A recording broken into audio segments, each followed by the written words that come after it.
I sent out an email. 25th of June, Rabbi Furst, Halavovos. Thank you, Lou. As we mentioned, this Rabbi Stone first here. Shivat Samanafni Yerushalayim Kiruv Zoom. And Bez Hashem, we'll be continuing on our Heshbon and Hanefesh and Sefer Halavovos. Need to finish the 12th Heshbon and also now start anew the 13th. Okay, let's see. I'll put it on the screen here. Got the screen. Okay, we're in the last paragraph. Yeah.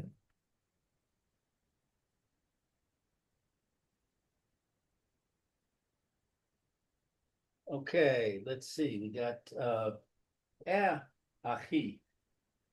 See my brother. Ma Bain Shnei Shnei. What is the difference between two things and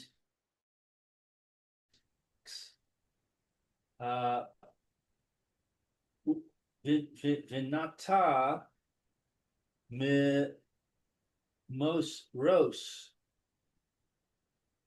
Because olam what's the, you have to take a look. No, I mean, to take a look. You should realize what's the difference between these two topics.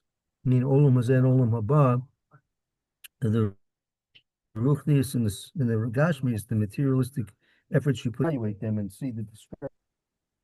And to minimize the extras in your world,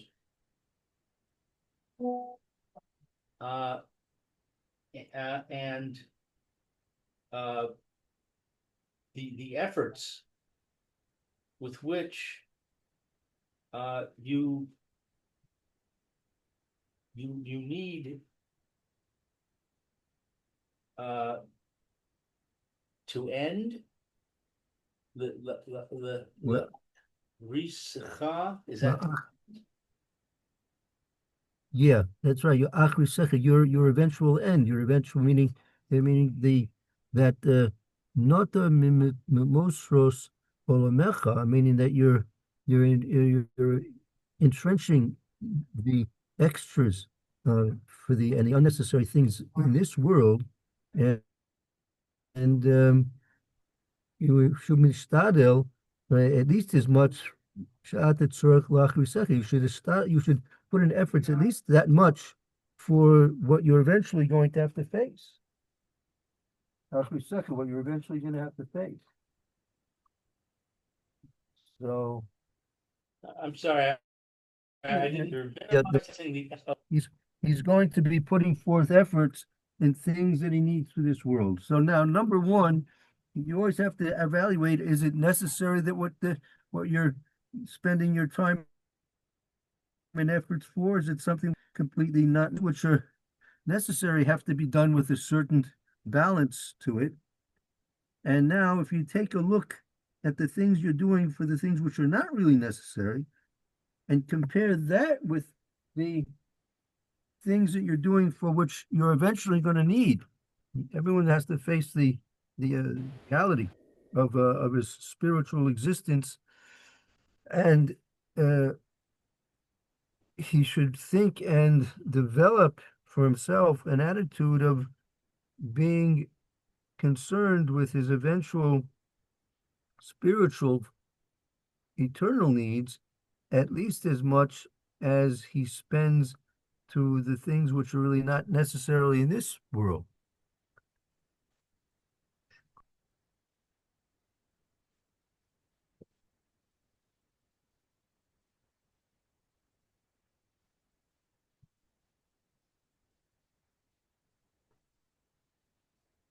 Okay. All right. Va'al Tamar, and don't say Yimtsani Ma She Yimtsa Ha Kasil. Don't say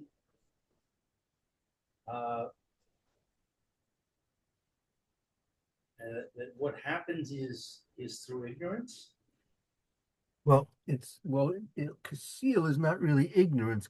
Conceal is usually understood to be foolishness. That in this case, he's warning us not to fall into a certain trap over here. That there's a certain trap that people fall into that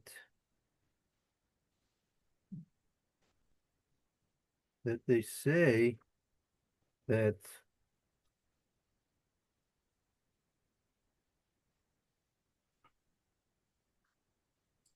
one second. They say um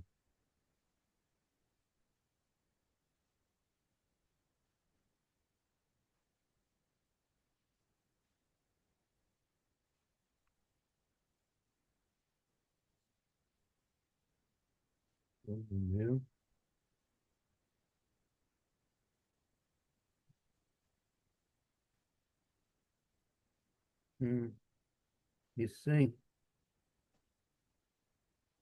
I think he's going to say it's like this. He says a person shouldn't say, right? Well, let's say I'll be no better. It's going to happen to me. No worse than a fool. I mean, look, a person who's a fool, right? So there are a lot of people who are foolish, and they seem to get by in spite of their foolishness. They seem to get by.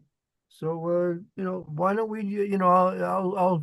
I'll be no less than a fool.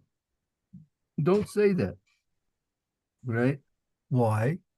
Ki ata ki anitba kefi yisron harkersecha, because you're going to be judged according to the strength of your understanding. Meaning, don't think that like a Kadosh Baruch Hu is going to let the fool get away um with uh,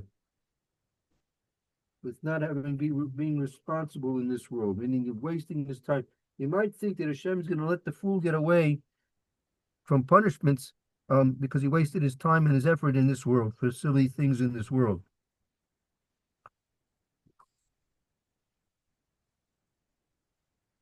And so you'll say, well, I'll go the same way. He says, no, because you're going to be judged according to the strength of your own understanding. A fool who has no understanding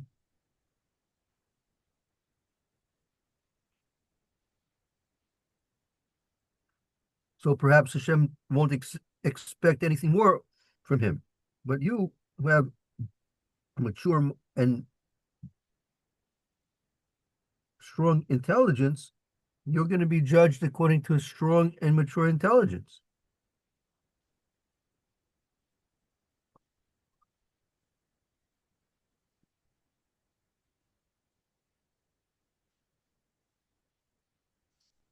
Okay, so don't say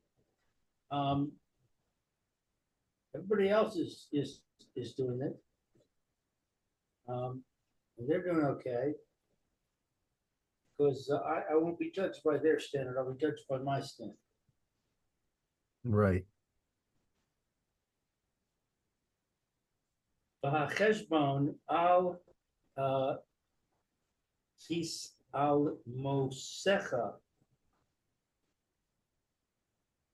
yoter mi midokduk.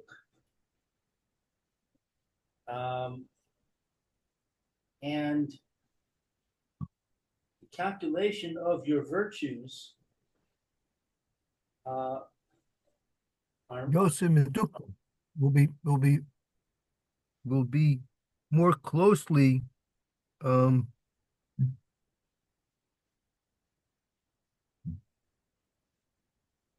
um more closely investigated, or more closely. Yosef Meduktak will be will have greater scrutiny. That's the word. Will have greater scrutiny. Accord the the Heshbon al Molosecha on the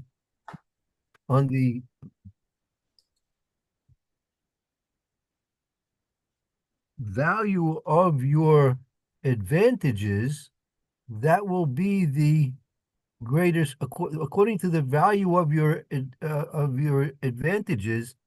That will be a greater scrutiny for you.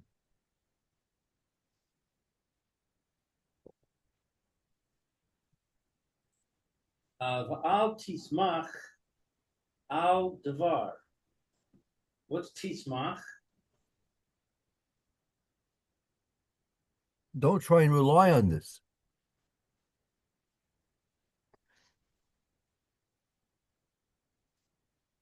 Rely on what? He's going to continue on. She'ein lecha bo zechus. Oh, she'ein lecha bo schus. That there is not for you merit. Right.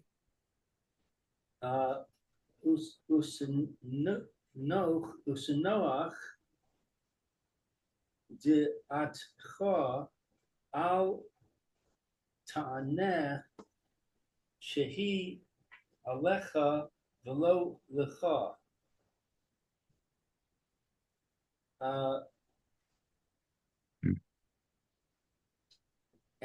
What is this word to Noach?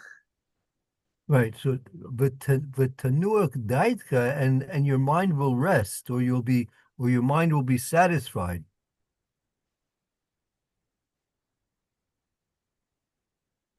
And what is this Taneh?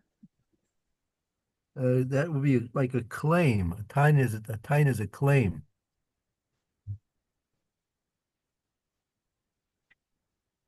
So your mind will be at rest concerning the claim that is upon you,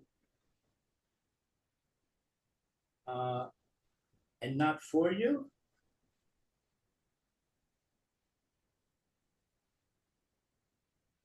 Yeah, that don't try and convince yourself. I'll tanuach daitka. I mean, don't try and convince yourself with the claim, right, that it's going to be alecha below lach. That's a difficult expression. Don't try and uh, convince yourself with the claim that you're able to say that it was alecha. I mean, it was like it was a liability to you. You'll make a claim to a Kadosh Baruch, you wouldn't have. Meaning there's going to be a complaint, there's going to be an acquisition against the person because he had the ability, because he was blessed with a strong and active intelligence, that he could have figured things out for himself. And so don't try and convince yourself with the claim that, well, if I hadn't been so smart, I wouldn't be judged so strictly. No, don't try and satisfy yourself with such a claim like that, and use that as an excuse.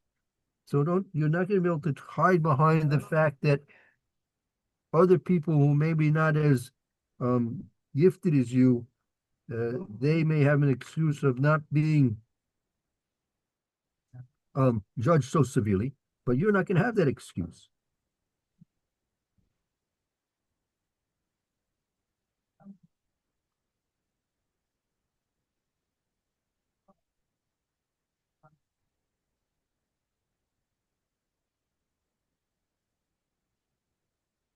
I'm sorry. I'm excuse.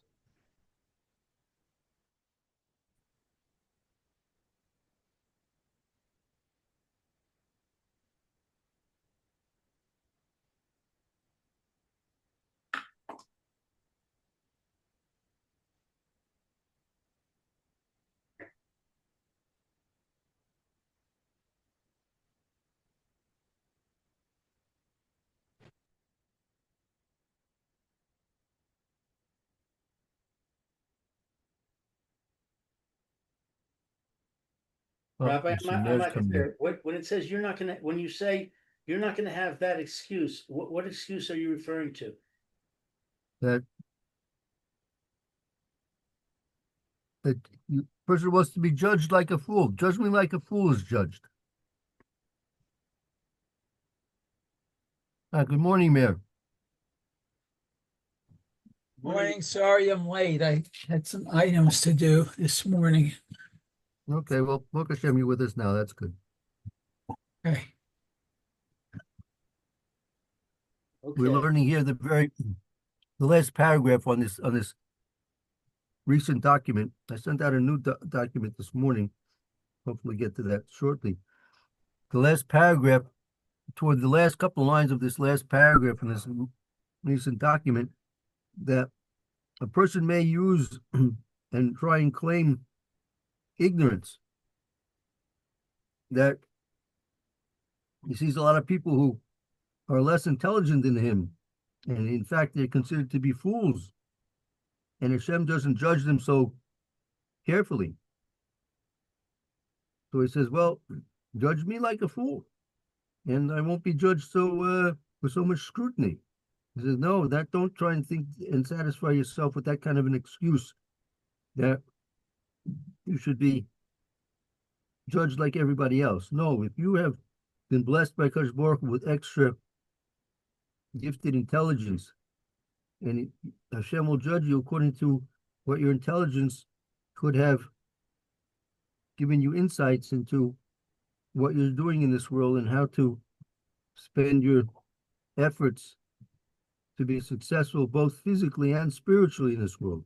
And if you don't try and fool yourself by a false excuse that, well, judge me like a fool. No, everyone's judged according to his own capabilities and his own potentials. Okay, thank you. Sure. Ma'amar Hashlemos Ha'inyan Hazeh Yorcha. What's Yorcha? That it's your responsibility.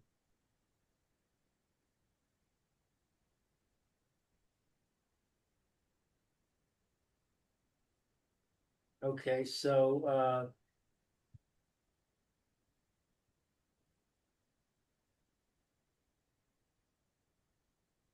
I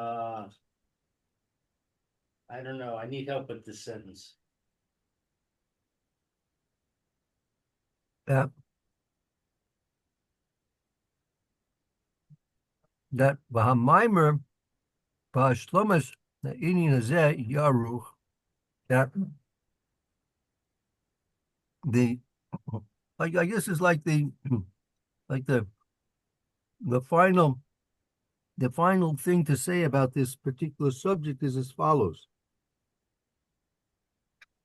that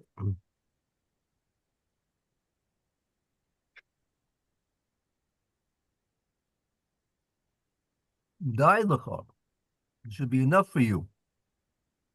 Mimeni Sha Yerusecha Alav, Arisecha Alav, Kefi Sivunasecha. That you should be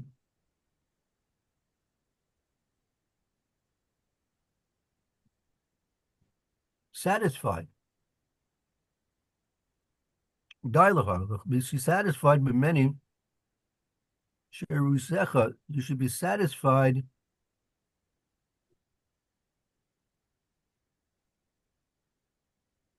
with what the advice I have given you with this, and you'll come to see insights in this according to your kafi subunoseka, according to your intelligence, or rather better, according to your understanding.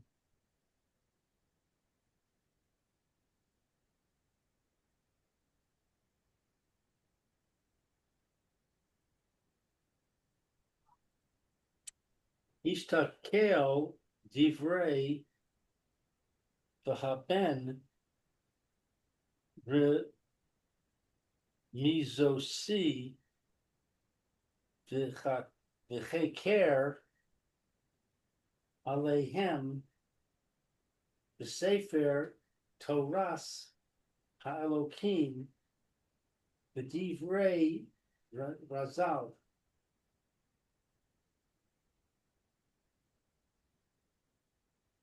What's hishtakel?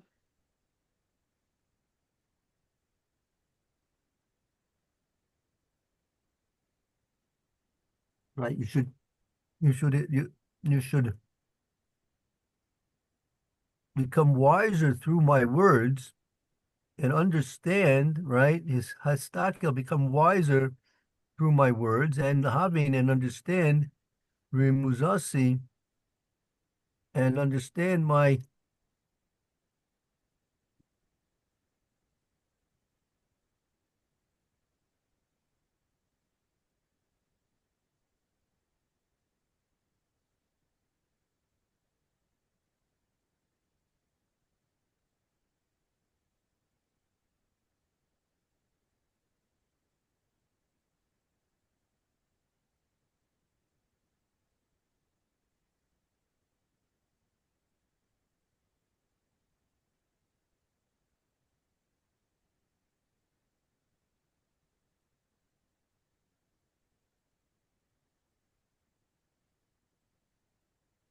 right, that you that should understand, right, what I'm trying to teach you over here. Understand what I'm trying to teach you. V'choker aleim b'sefer Torah Elokim, and you should investigate them through learning HaKadosh Baruch Hu's Torah, v'divri Chazal, and the words of Chazal.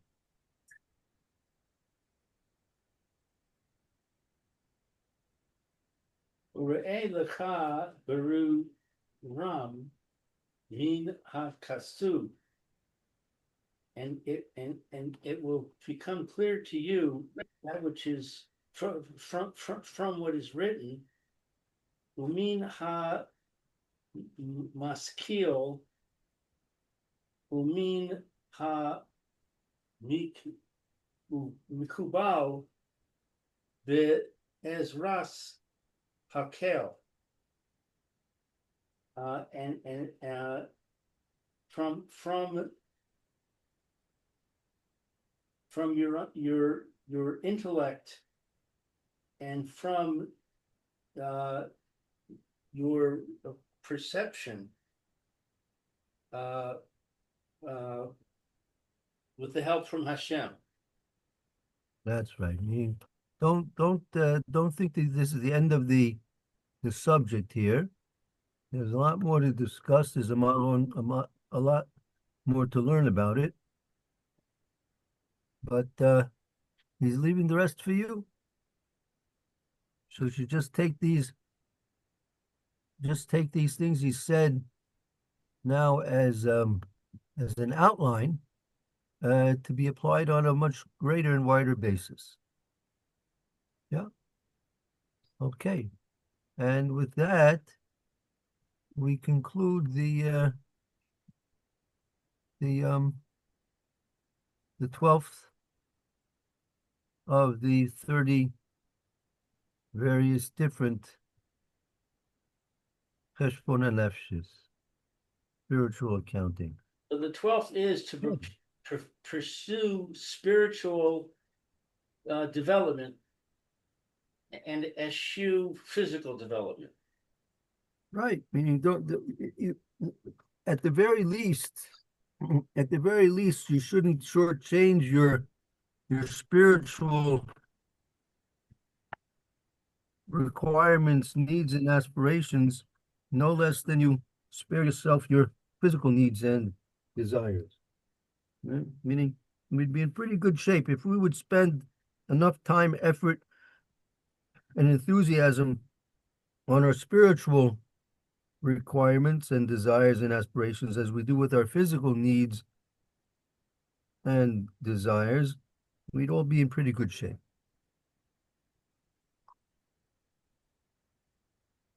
Okay, very good. So that was number 12. Let's we got time. Let's go on to number 13. If you have the email that I sent this morning, should have the new document attached. V'hashlishi asar, 13. Right. Heshbon ha'adam im hanafsho. The 13th Heshbon hanefesh. B'yisron yedei asu al ma'asehu us v'tosefes hacharto al hishtadluso be'avodas habore. So let's see.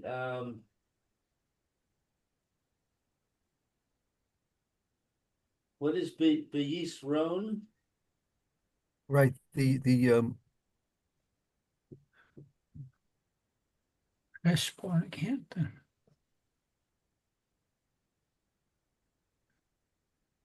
The cheshbon we have imna, so you have to make a spiritual accounting with yourself on the greater knowledge, Yisron, on the greater knowledge, Yedias, on the greater knowledge, Almasehu, or on the greater knowledge that you have for what you're doing, Otosefes Hakarosoi, and the extra understanding, Al Hishtadluso Bavodas Abora.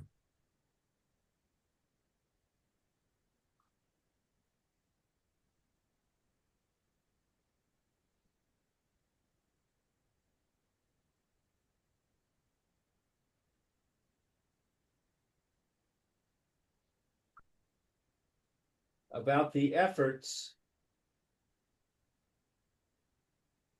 of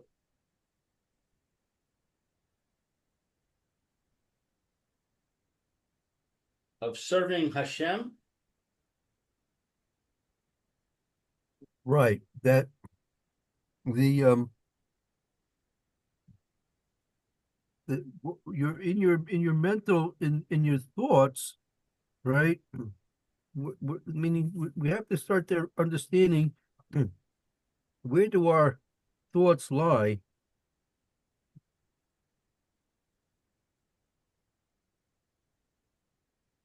that do our thoughts align and our activities align with our knowledge? Meaning if a person has a knowledge of a certain thing and he has the ability to use his mind for a certain thing, there's a discrepancy sometimes between what a person knows and what he does. Like, and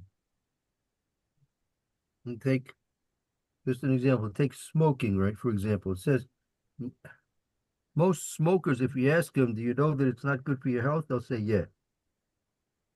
Right? But most smokers will say, well, I know it, but I want to do it anyway. Right? So there's some disengagement between their knowledge and their actions. So we're gonna this number 13 is going to be going into the discrepancy between the knowledge we have of HaKadosh Baruch Hu and the way we behave, and whether that's in line and in keeping with the amount of knowledge that we know. It says, Heshbon Adam Imnasho, a person should have a spiritual accounting on himself, B'Yisron Yidiso Al Ma'asehu, that the greater knowledge that he has over his behavior, Otosefes HaKarosoi, and the greater amount of realization over hashtulo, so the efforts that his efforts that he puts in serving avodas habor, in serving the Kadosh Baruch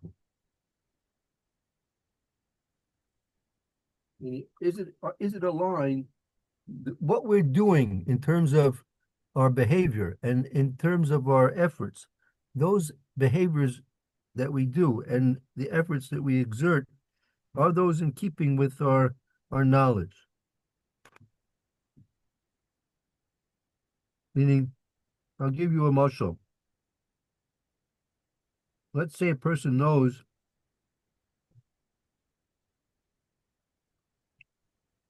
for example, mail. Let's say someone, let's say a mailman comes to your door, rings the doorbell, gets up, you get up and go to the mail, gives you a registered letter from the Israeli oil and gas exploration survey, right? And they say to you, we've discovered there's a large deposit of oil and gas underneath your property, right? So with that knowledge, right, you would be expected to do something to tap those resources, right? To get all that black gold out of the ground, right? Right. A person who would have that knowledge and not do anything, his knowledge is not, well, let's put it this way. If a person would have that knowledge and not do anything, you would say his behavior is not in keeping with his knowledge, right? Mm. Person who had a gold mine in his backyard and didn't tap that gold mine, so his behavior is not keeping, not corresponding with his knowledge. So likewise, does our behavior correspond with our knowledge of what we should be doing to serve a Kadosh Baruch Hu? I'll give you another example. Take one simple mitzvah, give it out of aim, right? If we really realized what the mitzvah was all about, we'd probably be a lot more motivated, and our behavior towards our parents would be a lot different.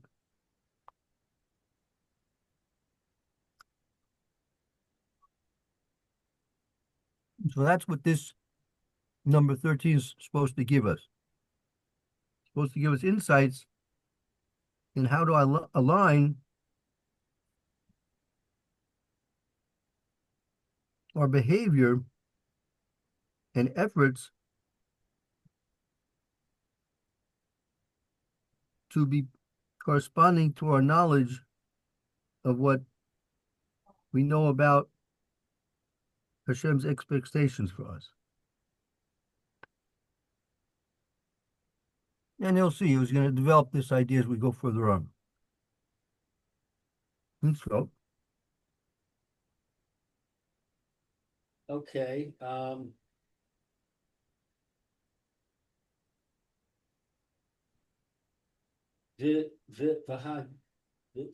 והיגס יכול so על מה שהוא משלם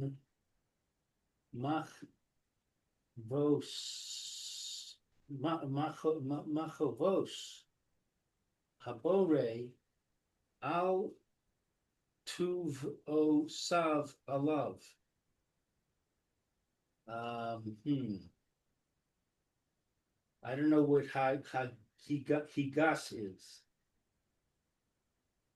that the gas yicholtoi, the hagas is like your achievement, yicholto, the achievement of your capacity, or the achievement of your potential, or the realization of your maybe the actualization of your potential.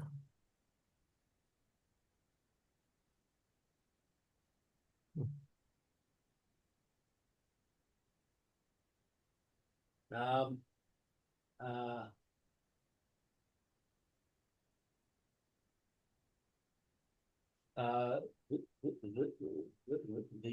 V'yimshal b'zeh al avad. And a story about this.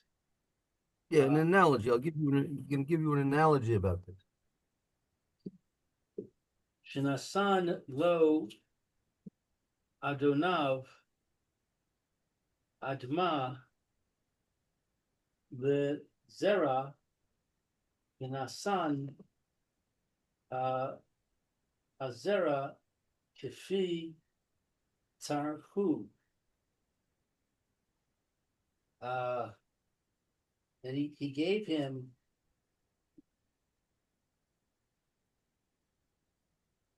his master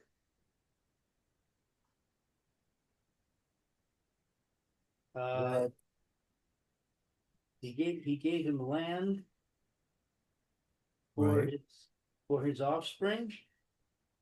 No, to plant.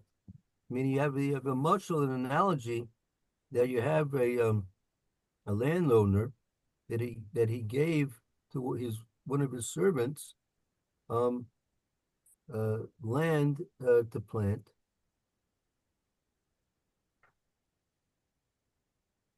Okay,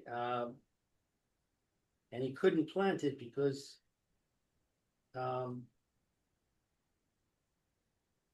Well, he Shenosin los Adonav Adama Lizora. He gave his master gave him land to seed. Munasin Hazroya Kefitzarch, and he gave him enough seed to plant the field sufficiently. Vizroya Kitsasa Votzia Shar Hazroya Hitzarcha. So he planted a portion of the land, and he spent the rest of the seed on his own needs. He went and spent this. He used the seeds for his own purposes.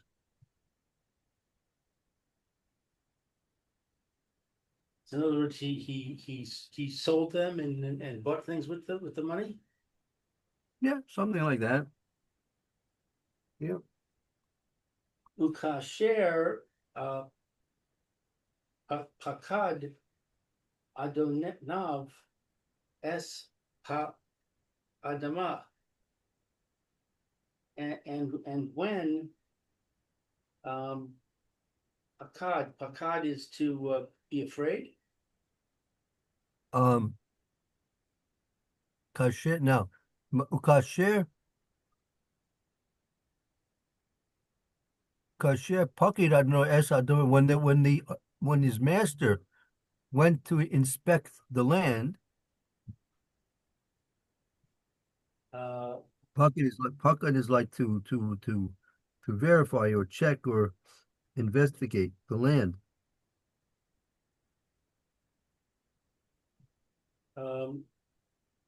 Matzah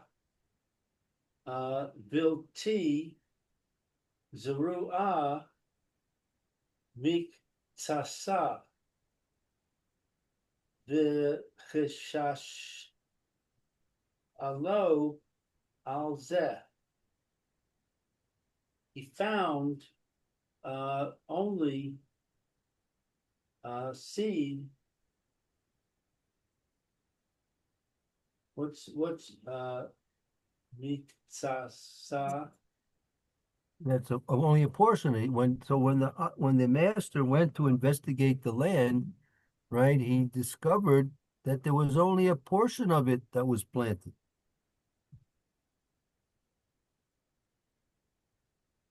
And that was a third. It doesn't say exactly. Only a portion of what should have been. When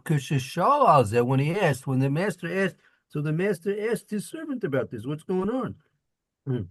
Oh, I gave you an acre of land. I gave you an acre worth of seed to plant the land. I want to see that there's only that 5% of the land that's implanted. What's happening here?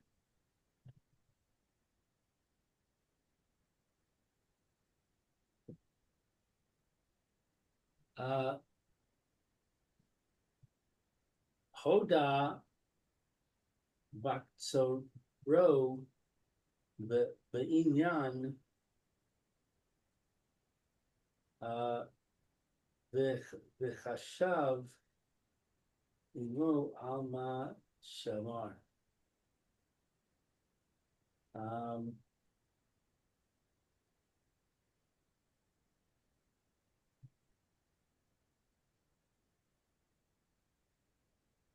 So Hoda Bitsoroi in Yanai.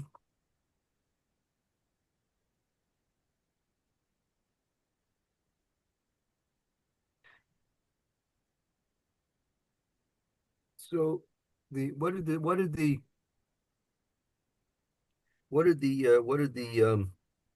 servant say back to his master? Right, said he was Hodo. He admitted sorry. He admitted to his like his negligence. He admitted to his negligence. Bene v'chashiv imo alma shomer, and the way he thought about what he had been told. He thought about what he had been told. He thought about what he had been told. Meaning he had been told to plant the field, and he didn't plant the field except a portion of it. Okay. So Ba'al tis nahag b'musar olamecha, and he didn't behave with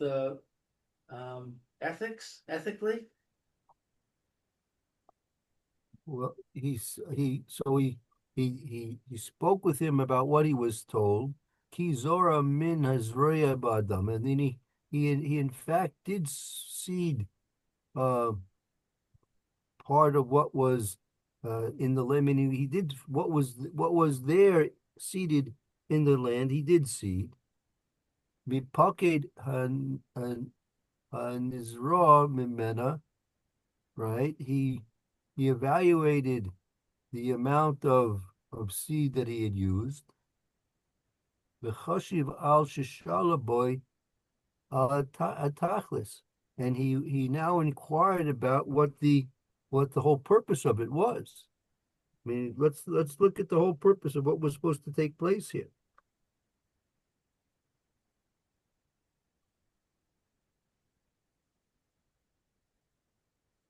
And tila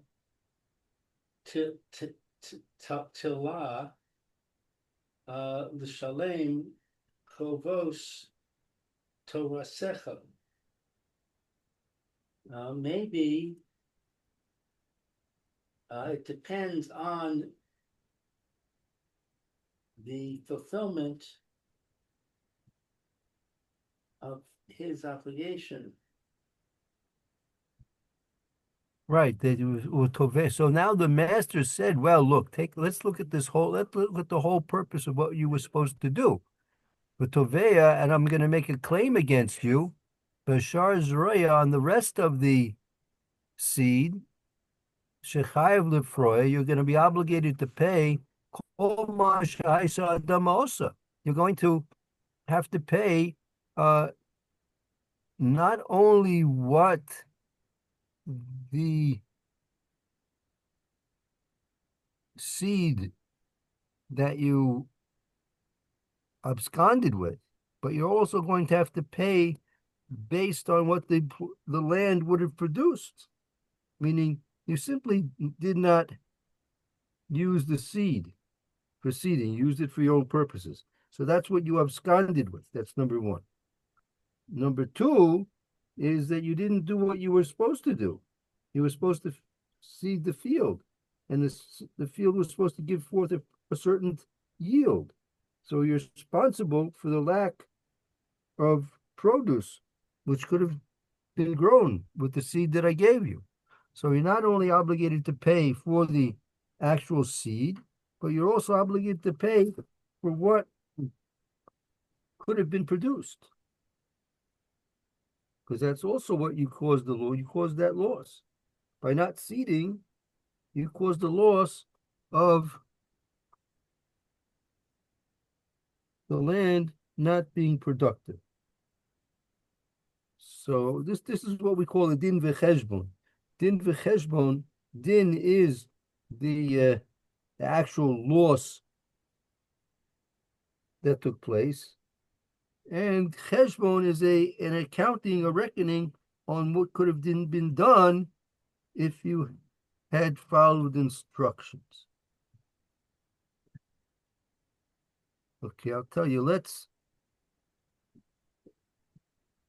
take a break. Stop for the Mr. Baruch. We won't finish this paragraph today, but we'll pick up with it tomorrow, Mitzvah Shem. Thank you, Rabbi. Okay, very good. Yesh koach. Very interesting. Okay, thank you, Lou. Okay, thank you.